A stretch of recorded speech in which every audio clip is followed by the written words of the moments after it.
Est-ce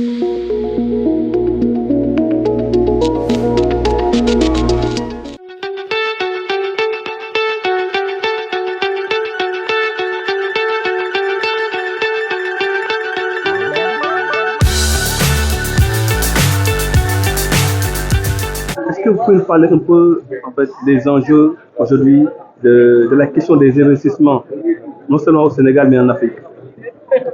Oui, je pense que je remercie d'abord pour l'invitation. L'AFIC, c'est l'Agence pour la promotion des investissements et des grands travaux du Sénégal. Donc, je l'honneur de diriger depuis bientôt un an.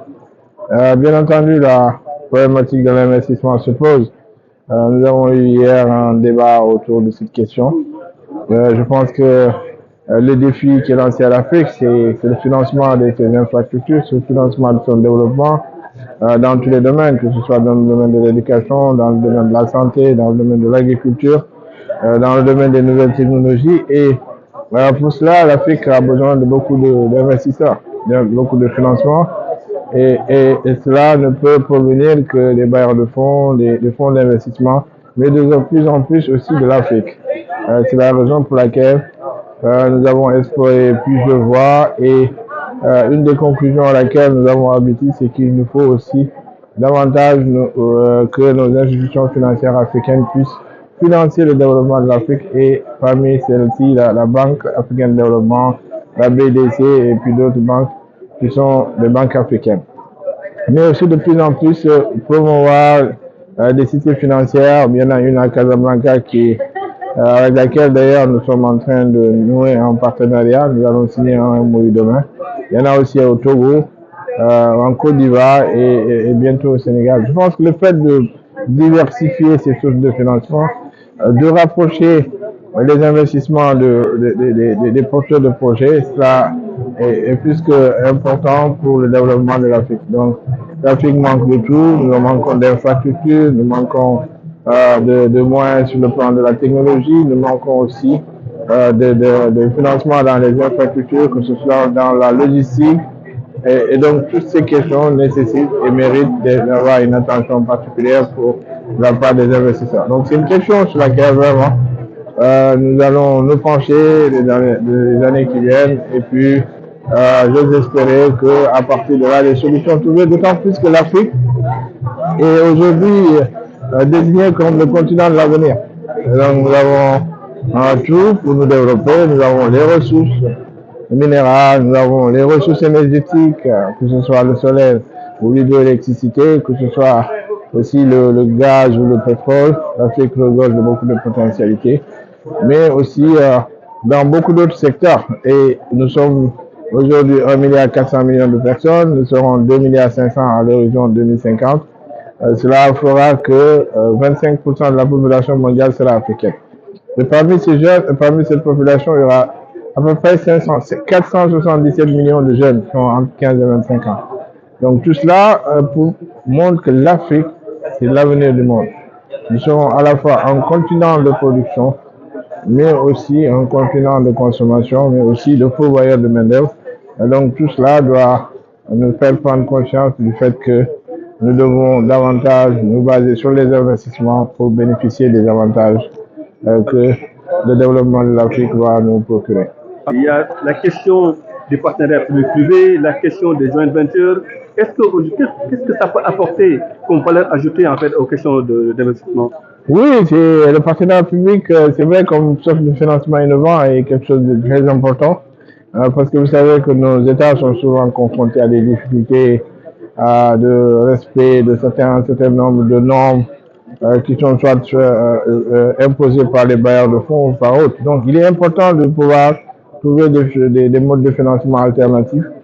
Et de ce point de vue, le partenariat public-privé est vraiment tout à fait indiqué pour nous permettre de nous développer dans le domaine des infrastructures. Nous l'avons déjà expérimenté au niveau du Sénégal avec l'autoroute à péage qui va de Dakar à Diamniadio, mais aussi nous sommes en train aujourd'hui de construire une autoroute qui va de Dakar à Saint-Louis, mais aussi l'aéroport international Blaise Diagne et puis beaucoup d'autres infrastructures avec lesquelles nous avons procédé à ce film. Parce que les États, malheureusement, la plupart des États africains sont lourdement endettés.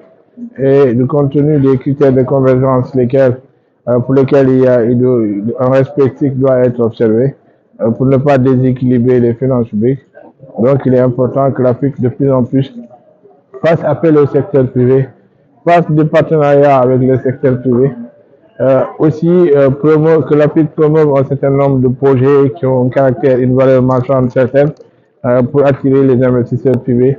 Je pense que c'est un tout qui fera le développement de l'Afrique, que ce soit, ça doit provenir de notre secteur privé, mais aussi des finances publiques.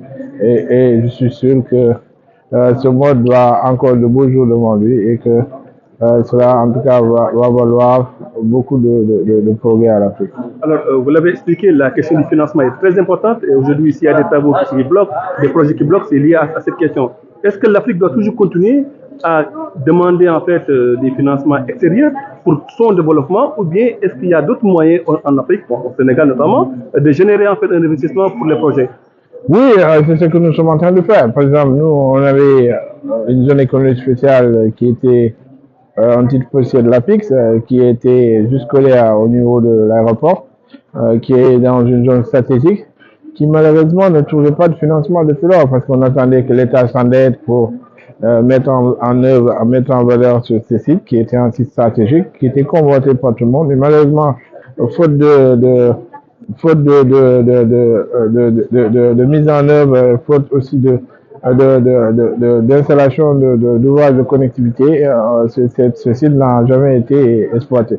Donc quand nous sommes venus, nous nous sommes dit qu'il fallait peut-être trouver d'autres alternatives et donc nous avons monté des partenariats publics-privés, des sociétés de projets qui nous ont permis de valoriser notre foncier, mais aussi d'aller lever des financements sur le marché des capitaux. Donc c'est comme ça que nous sommes en train de développer 50 hectares avec une firme chinoise. Nous sommes en train de développer 220 hectares avec Rise, African Finance Corporation. Nous avons bien entendu bâti un partenariat public-privé. Nous avons fait un apport de notre foncier sans l'aliéner, mais aussi les bailleurs de fonds, les bailleurs de fonds en question ont apporté les capitaux et nous avons créé une société qui va apporter le financement et aussi supporter la dette. Donc je pense que ce sont ce type de financement qu'il faut davantage privilégier parce que les États ne peuvent plus continuer à s'endetter et que les États doivent se tourner vers des secteurs régaliens de la sécurité, de la santé, de l'éducation, que de tout accaparer parce que la fonction de l'État, ce n'est pas d'aller dans les secteurs marchands, mais c'est de créer les conditions d'épanouissement du secteur privé.